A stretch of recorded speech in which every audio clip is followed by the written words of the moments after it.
Hello guys, welcome back to Kothari classes. एक बार फिर से आपका स्वागत है कोठारी क्लासेस में। और हम लेकर के उपस्थित हैं अपनी नई वीडियो जो कि रिलेटेड है इंडियन इकोनॉमिक्स से। भारतीय अर्थव्यवस्था का विकास में हम पहला चैप्टर पहले ही कवर कर चुके हैं। ये है इसकी दूसरी वीडियो। जैसा कि आप सभी को पता है कि आपके एग्जाम बहुत नज़दीक है, तो हम उसी के हिसाब से प्रिपरेशन यहाँ पर कर रहे हैं। तो देखते हैं जो आपका है चैप्टर नंबर 2 यानी कि भारत में पंचवर्षीय योजनाएं, उसमें क्या क्या चीज़ें इंपॉर्टेंट है। तो मैं पहले आपको बता दूं कि पंचवर्षीय योजनाएं आपको डेट वाइज याद रहनी चाहिए। तो इस चैप्टर को हम अलग अलग पार्ट्स में डिवाइड करके सॉल्व पूरा करेंगे, पढ़ेंगे, और मैं आपको इंपॉर्टेंट क्वेश्चन साथ में बताता हुआ चलूंगा। यहाँ पे ध्यान देने वाली बात यह है कि इस वीडियो में पहले हम एनालाइज करेंगे कि किस तरीके से प्लानिंग्स होती हैं और प्लानिंग के टाइप्स कैसे कैसे होते हैं और ऑब्जेक्टिव्स क्या होते हैं, यानी कि उनके उद्देश्य क्या होते हैं। अगली वीडियो में मैं आपको प्रॉपर तरीके से बताऊंगा कि किस तरीके से पंचवर्षीय योजनाएं आई और क्या क्या रीजंस थे कि पंचवर्षीय योजनाएं कब सक्सेस रही और कब वो अनसक्सेसफुल रही। तो जुड़े रहिए वीडियो के साथ, वीडियो पूरी देखिएगा क्योंकि सारे इंपॉर्टेंट क्वेश्चंस मैं वीडियो के साथ साथ बताता जाऊंगा। चलिए, तो बिना कुछ देर के शुरू करते हैं। पहला क्वेश्चन जो कि यहाँ पे दे रखा है, आप देख ही रहे हैं कि आर्थिक नियोजन किसे कहते हैं। आर्थिक नियोजन किसे कहते हैं, यानी कि economic planning. What is economic planning? Economic planning क्या होती है? योजना आयोग के अनुसार अगर इकोनॉमिक प्लानिंग की हम बात करें तो आर्थिक नियोजन का अर्थ होता है राष्ट्रीय प्राथमिकताओं के अनुसार देश में साधनों का विभिन्न विकासात्मक क्रियाओं में प्रयोग करना। अब इस डेफिनेशन को एक बार समझ लेते हैं। देखिए, पहले आपको एक बात बता दूं कि लैंग्वेज आपके लिए मस्ट है, इसीलिए आपको लैंग्वेज का इस्तेमाल बहुत सही से करना पड़ेगा। अगर आप इसी तरीके की लैंग्वेज का इस्तेमाल करें जो यहाँ पे लिखी हुई है तो वो वेल एंड गुड हो जाता है। लेकिन अगर आप इस तरीके की लैंग्वेज का इस्तेमाल नहीं भी करते हैं तो भी आप कोशिश करिए कि ज़्यादातर इकोनॉमिकल वर्ड्स का इस्तेमाल करें। ऐसा ना हो कि आप अपने बनाए हुए शब्दों का इस्तेमाल करते हुए आप एक्सप्लेनेशन दे रहे हो आंसर की, उसमें आपके नंबर कट जाएंगे। उसमें फिर होता क्या है कि स्टूडेंट लिख तो देता है 2 पेज का आंसर, लेकिन उसे नंबर 3 भी नहीं मिलते 6 में से। तो एक बात हमेशा याद रखिएगा। और दूसरी बात जो मैं शुरू से कहता रहा हूँ कि जब भी आप इसकी एक्सप्लेनेशन दे रहे हैं तो आपको डाटा पता होना चाहिए। जैसे योजना आयोग, यहाँ पर योजना आयोग शब्द आया है, तो मैं जो आपको पिछली बार जो मैं आपको क्लासेस में क्वेश्चंस करा चुका हूँ वहाँ पे मैंने बता दिया कि योजना आयोग की स्थापना 1950 में हुई थी, यानी कि 1950 में हुई थी। आपको ये भी पता होना चाहिए कि योजना आयोग का अध्यक्ष कौन होता है। तो योजना आयोग का अध्यक्ष होता है आपके प्रधानमंत्री। योजना आयोग का कार्य क्या होता है? योजना आयोग का कार्य होता है भारत में आर्थिक नियोजन यानी कि इकोनॉमिक प्लानिंग बनाना, ये देखना कि स्थिति कैसी चल रही है, उसके हिसाब से फिर योजनाएं बनाना, ये उद्देश्य होता है आपका योजना आयोग का। खैर, आगे बढ़ते हैं, मैं आपको एक्सप्लेन कर देता हूं इसका आंसर क्या बताया गया है। यहाँ पर बोल रहा है कि योजना आयोग के अनुसार आर्थिक नियोजन का अर्थ स्वीकृत राष्ट्रीय प्राथमिकताओं के अनुसार देश के साधनों का विभिन्न विकासात्मक क्रियाओं में प्रयोग करना है। प्राथमिकताओं शब्द का यहाँ पे इस्तेमाल किया गया है। प्राथमिकताओं का मतलब है जिसकी सबसे ज्यादा आवश्यकता है, पहले उसके लिए पैसा लगाना, यानी कि पैसों का इस्तेमाल पहले उन चीजों के लिए करना जो कि प्राथमिकताओं में आती है। उदाहरण के तौर पे हम ये समझ सकते हैं कि मान लीजिए अभी भारत में स्थिति या पूरे विश्व में स्थिति चल रही है कि हर कोई देश अपने हेल्थ सेक्टर को मजबूत करने के लिए खड़ा है ड्यू टू कोरोना की वजह से। तो हमें सारे जो पैसे हैं या जो हमारी प्राथमिकता हो गई है वो हो गई है कि हम कोरोना से कैसे लड़ें, यानी कि हम अपने लोगों को कोरोना से संरक्षण किस तरीके से प्रदान कर सकते हैं। ठीक है, तो ये हमारी प्राथमिकताओं में आता है और इसके लिए जो नियोजन करेगा वो योजना आयोग होगा। एक बात मैं यहाँ पे बताता चलता हूँ कि योजना आयोग को समाप्त कर दिया गया आपके यूपीए सरकार के द्वारा। यूपीए सरकार में योजना आयोग शुरू किया गया था, माफ कीजिएगा, यूपीए सरकार में 1950 में योजना आयोग की शुरुआत हुई थी, लेकिन ये एनडीए के द्वारा समाप्त कर दिया गया, यानी कि अभी नरेंद्र मोदी सरकार के द्वारा समाप्त कर दिया गया 2015 में। और इसका नाम बदल करके नया जो आयोग बनाया उन्होंने उसका नाम रखा है पॉलिसी कमीशन, यानी कि नीति आयोग। नीति आयोग की स्थापना कब हुई है? नीति आयोग की स्थापना हुई है 2015 में, याद रखिएगा इस बात को। ठीक है, अब नीति आयोग जो है, नीति आयोग की भूमिका देश में समृद्धि एवं विकास की गति बढ़ाने के लिए नीतियां बनाना है, जो कि नीति आयोग का कार्य हो गया है। ठीक है, आगे बढ़ते हैं। आगे जो हमारा पॉइंट आ जाता है कि अर्थव्यवस्था किस किस प्रकार की होती है जिनके लिए योजनाएं बनाई जाती है। तो पूंजीवाद, समाजवाद और मिश्रितवाद। देखिए, ये वाला पॉइंट इस चैप्टर में क्यों आता है? क्योंकि आर्थिक नियोजन करने का जब कार्य की बात की जाती है तो नियोजन जो करता है वो केंद्रीय योजना अधिकारी करता है। और केंद्रीय योजना अधिकारी हम पहले पढ़ चुके हैं कि समाजवादी अर्थव्यवस्था को सुधारने का कार्य करता है। तो जब समाजवादी अर्थव्यवस्था को सुधारने का कार्य होता है, समाजवादी अर्थव्यवस्था को सुधारने का कार्य करता है केंद्रीय योजना अधिकारी। जो स्टूडेंट्स हमसे पहले से नहीं जुड़े हुए हैं उनके लिए मैं बता दूं कि 3 तरीके की अर्थव्यवस्था, आर्थिक क्रियाएं यानी कि गतिविधियां 3 तरीके से हो सकती हैं। अर्थव्यवस्था 3 तरीके से चल सकती है, पूंजीवाद, समाजवाद और मिश्रितवाद। पूंजीवादी अर्थव्यवस्था का मतलब क्या होता है, ध्यान से समझिएगा। पूंजीवादी अर्थव्यवस्था एक ऐसी अर्थव्यवस्था जिसमें सभी आर्थिक क्रियाओं पर पूर्ण रूप से नियंत्रण और अधिकार पूंजीपतियों का होता है। पूंजीवादी अर्थव्यवस्था, क्या उत्पादन होगा, कितना उत्पादन होगा, कैसे उत्पादन होगा, किसके लिए उत्पादन होगा, इन सभी पे कंट्रोल होगा अमीर वर्ग यानी कि पूंजीपतियों का। दूसरा होता है समाजवाद अर्थव्यवस्था। समाजवाद यानी कि समाज के लिए अर्थव्यवस्था यानी कि सरकार के द्वारा अर्थव्यवस्था। तो समाजवादी अर्थव्यवस्था का कार्य क्या होता है, समाज के लिए उत्पादन करना। तो समाजवादी अर्थव्यवस्था के अंतर्गत सभी कार्य सरकार के द्वारा लाभ कमाने के उद्देश्य से ना होते हुए समाज कल्याण के लिए होते हैं। यहाँ पर लाभ कमाना उद्देश्य होता है, यहाँ समाज कल्याण होता है। जबकि मिश्रितवादी अर्थव्यवस्था में ना तो लाभ भी कमा सकते हैं और इसमें आप समाज कल्याण भी कर सकते हैं, यानी कि दोनों वर्ग, पूंजीवादी और समाजवादी, दोनों मिलकर के यहाँ पर कार्य कर रहे होते हैं।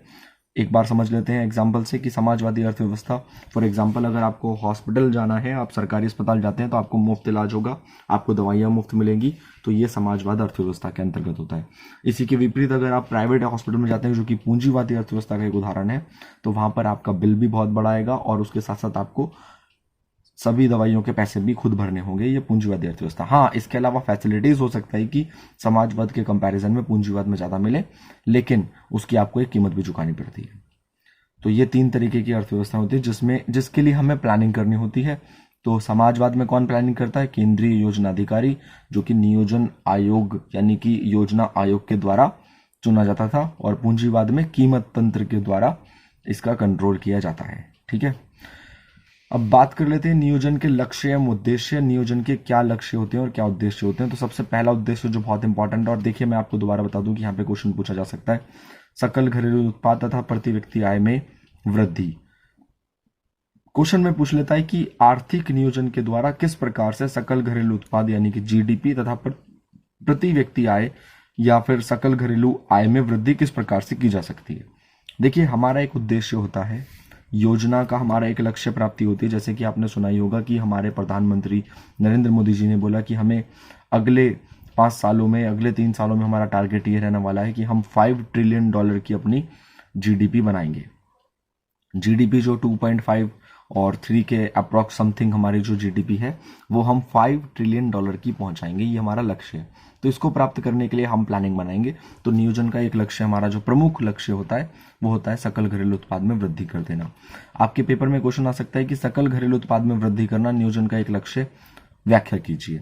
तो आपको इसके बारे में आंसर पता होना चाहिए। ठीक है, दूसरा जो है पूर्ण रोजगार।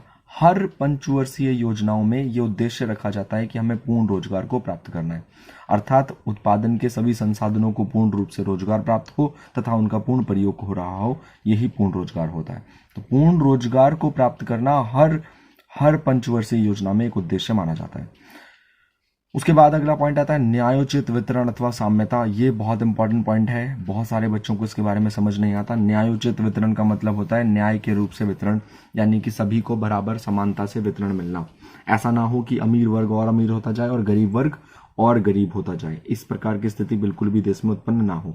इसीलिए बोलते हैं इक्विटी यानी कि साम्यता, सभी के बीच में समानता बनकर के चलती रहे। ये हमारा एक उद्देश्य होता है जब हम बजट बना रहे होते हैं या फिर जब हम नियोजन कर रहे होते हैं, हम प्लानिंग कर रहे होते हैं कि किस प्रकार से देश को चलाना है। उसमें हमारा इंपॉर्टेंट पॉइंट क्या होता है कि साम्यता रहे, अमीर वर्ग बहुत ज्यादा अमीर ना हो रहा हो या फिर अमीर वर्ग ही अमीर ना हो रहा हो, गरीब तबका भी गरीब वर्ग से निकल करके अमीर वर्ग की श्रेणी में आ रहा हो। ये होता है न्यायोचित वितरण। अगला पॉइंट है हमारा आधुनिकीकरण। आधुनिकीकरण का मतलब होता है कि हम टेक्नोलॉजी के मामले में बहुत तेजी से आगे बढ़े। ऐसा ना हो कि हम केवल और केवल हस्तशिल्प और सिर्फ प्राथमिक क्षेत्र पर ही निर्भर रह जाए, बल्कि हमारा द्वितीयक यानी कि आपका इंडस्ट्रियल सेक्टर और तृतीयक क्षेत्र भी हमारा तेजी से विकास कर सके। ये हमारा एक उद्देश्य होता है कि हम आधुनिकीकरण की तरफ बढ़े। 1947 की अगर बात करें तो आज की बात करें तो काफी तेजी से भारत ने विकास करा है और भारत काफी आधुनिक हो चुका है। पुराने भारत और अब नए भारत में, जिसे हम कहते हैं कि न्यू इंडिया जिसकी डिमांड हर जगह है चारों ओर से, जहां भारतीय संसाधनों की, भारतीय इंजीनियर्स की, डॉक्टर्स की डिमांड हो रही है, वो यही रीजन है क्योंकि हम आधुनिक हो चले हैं। ठीक है, तो आधुनिकीकरण हमारा एक प्रमुख उद्देश्य माना जाता है। और ये किस चीज का उद्देश्य होता है? हमारी योजनाओं का, पंचवर्षीय योजनाओं का, खासकर की जो हमारी 1947 के बाद से जो पंचवर्षीय योजना हमारी शुरू हुई है देश में, जो पंचवर्षीय योजनाएं नेहरू जी के द्वारा शुरू की गई थी, उन्हीं का प्रभाव पड़ा है कि हम कुछ तत्वों को प्राप्त कर पाए हैं। और उसके बाद आने वाली गत सरकारों ने भी उसके ऊपर कार्य करा है और इस वजह से हम तेजी से आगे बढ़ पा रहे हैं। अगला जो पॉइंट है, आत्मनिर्भर बनना। आत्मनिर्भर भारत का सपना हर एक व्यक्ति ने देखा, चाहे वो आपके प्रधानमंत्री, प्रथम प्रधानमंत्री आपके जवाहरलाल नेहरू हो, या फिर आपके अभी के तत्कालीन प्रधानमंत्री, अभी के आपके प्रधानमंत्री श्री नरेंद्र मोदी जी हो। सभी ने आत्मनिर्भर भारत का सपना देखा है, इसीलिए बोला गया है make in India and made in India. तो आत्मनिर्भर होना भी हमारा पंचवर्षीय योजनाओं का एक उद्देश्य होता है। हम चाहते हैं कि हम आत्मनिर्भर हो, हम किसी दूसरे देश के ऊपर निर्भर ना रहें। जिस प्रकार से हरित क्रांति के बाद हम प्राथमिक क्षेत्र में आत्मनिर्भर हो गए, उसी प्रकार से हम चाहते हैं कि हम द्वितीय तथा तृतीय क्षेत्र में भी आत्मनिर्भर हो जाएं। और इस और जोर शोर से कदम उठाए गए हैं, कोशिश की गई है कि हम स्वयं उत्पादन करें, ना कि दूसरों की ओर देखें। ठीक है, अगला पॉइंट पढ़ते हैं हम। इसके कुछ अल्पकालीन उद्देश्य भी होते हैं। अल्पकालीन उद्देश्य मतलब जिन्हें छोटे स्तर पर प्राप्त किया जा सकता है, अर्थात जिन्हें 2, 4 साल, 5 साल, 10 साल में प्राप्त किया जा सकता है, जल्द से जल्द। तो इसमें है कि कृषि उत्पादन में वृद्धि करना। मान लीजिए कि हमारे यहाँ पर कृषि उत्पादन में कमी देखने को मिल रही है, तो हमारा एक उद्देश्य होता है कि इस साल हम कृषि उत्पादन में वृद्धि करते हैं, तो हम कुछ संसाधनों को द्वितीय क्षेत्र या तृतीय क्षेत्र से हटा करके प्राथमिक क्षेत्र में लगाने की कोशिश करते हैं ताकि कृषि उत्पादन में वृद्धि हो सके, या फिर हम नई नई टेक्नोलॉजी लेकर के उन्हें देते हैं ताकि वो कृषि उत्पादन में वृद्धि कर सके। इसके अलावा है औद्योगिक उत्पादन में वृद्धि करना। औद्योगिक उत्पादन में भी वृद्धि करना एक हमारा प्रमुख उद्देश्य होता है, क्योंकि हम आत्मनिर्भर बनना चाहते हैं, जैसा कि पहले वाले पॉइंट में हमने पढ़ ही लिया है। तो आत्मनिर्भर बनने के लिए हमारे पास महत्वपूर्ण जो बिंदु है वो है औद्योगिक उत्पादन में वृद्धि करना। औद्योगिक उत्पादन में वृद्धि करे बिना हम आत्मनिर्भर नहीं हो सकते, क्योंकि हम दूसरे देशों के ऊपर जो निर्भर हैं वो ज्यादातर निर्भर है मर्चेंडाइज यानी कि इंडस्ट्रियल सेक्टर के ऊपर। हमें ज्यादातर कौन सा सामान बाहर से मंगाना पड़ता है? औद्योगिक उत्पादन में होने वाला सामान। अगला पॉइंट है कीमत स्थिरता। कीमत स्थिरता का मतलब होता है कि हम चाहते हैं कि ना तो वस्तुओं की कीमतों में वृद्धि हो, महंगाई हो, ना ही ऐसी स्थिति उत्पन्न हो जाए जिससे कि बेरोजगारी की स्थिति यानी कि मंदी की स्थिति उत्पन्न हो। यानी कि पूर्ण रोजगार के साथ साथ कीमत स्थिर रहे। कीमत स्थिर का मतलब मैंने बताया कि कीमत सामान्य रहे, संतुलन में रहे, ना तो कीमत में बहुत वृद्धि हो रही हो, ना ही कीमत में बहुत कमी आ रही हो। ये अल्पकालीन उद्देश्य होता है। महंगाई को कंट्रोल करना एक अल्पकालीन उद्देश्य। इसकी जगह आ सकता है महंगाई को कंट्रोल करना, यानी कि मुद्रास्फीति को कंट्रोल करना। मुद्रास्फीति का ही नाम होता है आपका महंगाई। रातों रात कीमतों में होने वाली वृद्धि को मुद्रास्फीति कहते हैं। जो लास्ट पॉइंट है वो है रोजगार के अवसर पैदा करना। देखिए वहां पर हमने बोला एक पॉइंट, यहाँ पर पूर्ण रोजगार, यहाँ पे भी बार बार लिखा है पूर्ण रोजगार, तो यहाँ पर एक पॉइंट है रोजगार के अवसर पैदा करना। देखिए यहाँ पर इसे अलग से इसलिए दे दिया है कि जरूरी नहीं है कि केवल और केवल आप रोजगार स्वयं से उत्पादन करके वस्तु लोगों तक पहुंचाए। ऐसा भी हो सकता है कि आप उन तक पैसा दें ताकि वो स्वयं रोजगार का खुद निर्माण कर सके। अब यहाँ पर रोजगार के अवसर पैदा करने के लिए हो सकता है आप उन्हें उधार पैसा पहुंचाएं ताकि वो उस पैसे का इस्तेमाल करके किसी प्रकार का उद्योग लगा सके। या फिर एक पॉइंट देखिए हमने यहाँ पर पढ़ा था कि हम सरकार से कह रहे हैं कि पूंजीवादी अर्थव्यवस्था है या फिर समाजवादी अर्थव्यवस्था है, तो इन अर्थव्यवस्थाओं में हम इस बात पे जोर दें कि ये जो उत्पादन कर रहे हैं ये श्रम प्रधान तकनीक का इस्तेमाल करें। श्रम प्रधान मतलब श्रमिकों को ज्यादा महत्व दिया जाए, ना कि मशीनरी को, ताकि उस टाइम पे रोजगार ज्यादा उत्पन्न हो सके। ठीक है, तो ये हमारे अल्पकालीन उद्देश्य थे। तो देखिए हमने इसके फर्स्ट पार्ट में जो चीजें पढ़ी हैं वो पढ़ी है हमने कि आर्थिक नियोजन किसे कहते हैं। उसके बाद हमने पढ़ा कि पूंजीवाद, समाजवाद और मिश्रितवाद क्या होता है। उसके बाद हमने पढ़ा कि नियोजन के लक्ष्य उद्देश्य क्या होते हैं, और लास्ट में हमने पढ़ा कि इसके अल्पकालीन उद्देश्य क्या होते हैं। इसके बाद बिल्कुल शुरुआत होने वाली है कि पंचवर्षीय योजनाएं क्या है, यानी कि अगली वीडियो में हम बहुत अच्छे से पढ़ेंगे कि वो पंचवर्षीय योजनाएं कौन कौन सी हैं। देखिए मैं बिल्कुल बेसिक से कराना शुरू कर रखा है, इसीलिए मैं बहुत छोटी छोटी वीडियोस बना करके आपको समझा रहा हूं ताकि आप आसानी से समझ पाएं। नोट्स मेरे जो हैंड रिटन नोट्स हैं मैं वो ही आपको दिखा रहा हूं ताकि आप उन्हें देख करके बिल्कुल आसानी से समझ करके उसके आसपास के नोट्स बनाते रहें। लेकिन यहाँ पर एक प्रॉब्लम है कि मैं जो हेडिंग्स हैं उन्हें एक्सप्लेन खुद कर रहा हूं। मैं चाहता हूं कि आप उनकी हेडिंग्स के जो एक्सप्लेनेशन है वो आप खुद लिखें। आप पहले अच्छे से पढ़ें, इस वीडियो को देखें, देन आप खुद उसकी जो एक्सप्लेनेशन है वो खुद लिखें, क्योंकि पेपर में आपको खुद ही लिखनी है। मैं यहाँ पर लिख करके अगर आपको दे दूँ अपनी लैंग्वेज में, तो ज़रूरी नहीं कि आपको वो लैंग्वेज याद रहे। जैसे कि यहाँ पर ये डेफिनेशन है, ज़रूरी नहीं कि आपको यही डेफिनेशन याद रहे। जो आपको बेटर लगती है आपकी लैंग्वेज में, आप अपनी लैंग्वेज के हिसाब से, लेकिन अच्छे शब्दों का इस्तेमाल करते हुए, इकोनॉमिकल लैंग्वेज का इस्तेमाल करते हुए, इकोनॉमिक्स की लैंग्वेज का इस्तेमाल करते हुए लिखें, ताकि दिक्कत ना हो, आपके मार्क्स ना कटे और आपको आसानी से याद रहे। और देखिए, याद रखिएगा, जितना ज़्यादा आप लिखेंगे उतना ज़्यादा आपको याद रहेगा।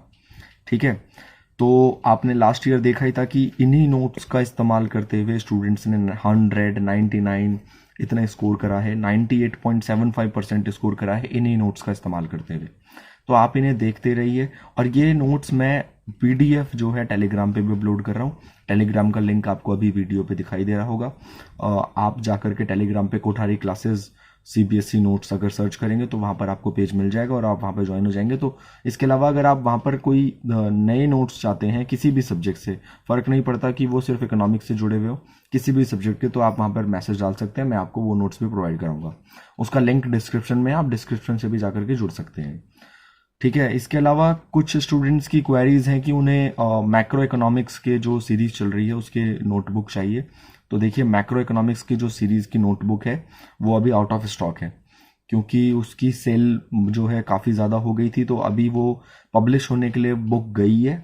अब जब आएगी तो मैं आपको बताऊंगा। आप मेरे को व्हाट्सएप पे मैसेज भेजते हैं तो मैं आपको अभी क्लियर कर दूं कि अभी मेरे पास वो बुक्स नहीं है। हो सकता है मार्च एंड के तक, यानी कि अप्रैल स्टार्टिंग में मेरे पास वो बुक्स आ जाएं तो मैं आपको प्रोवाइड करा दूंगा।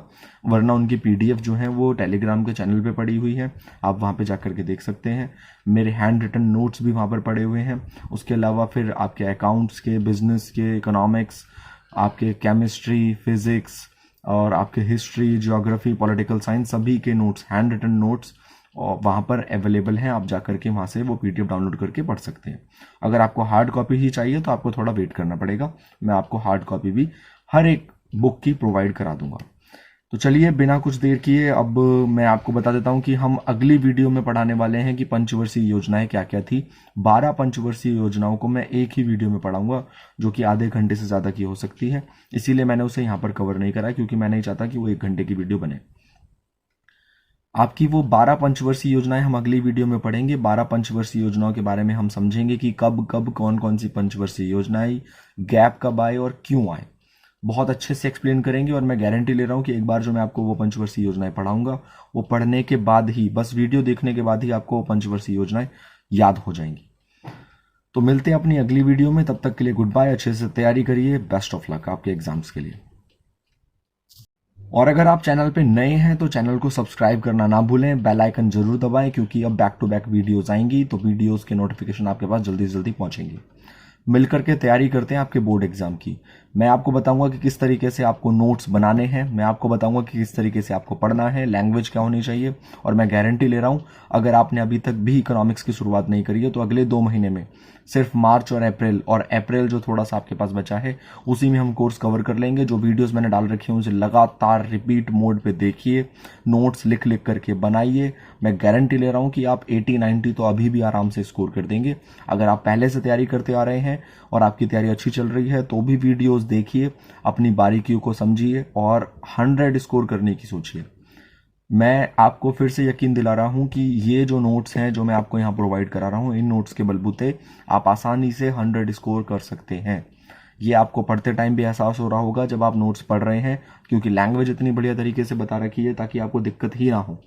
तो आप जब इसे पढ़ रहे हैं, इन नोट्स को पढ़ रहे हैं या फिर हमारे मैक्रो इकोनॉमिक्स सीरीज को आप देख रहे हैं, तो आप वो पढ़ते ही आप आसानी से 100 स्कोर कर सकते हैं। इसके अलावा MCQ सीरीज भी अवेलेबल है। MCQ सीरीज आप देख सकते हैं, क्योंकि आपके 10-10 नंबर के दोनों बुक में MCQ आने हैं, तो आप उन्हें भी हल्के में मत लीजिएगा, MCQ को पूरा कवर करते चलिए। तो चलिए, अगली वीडियो में मिलते हैं, तब तक के लिए goodbye, thank you so much.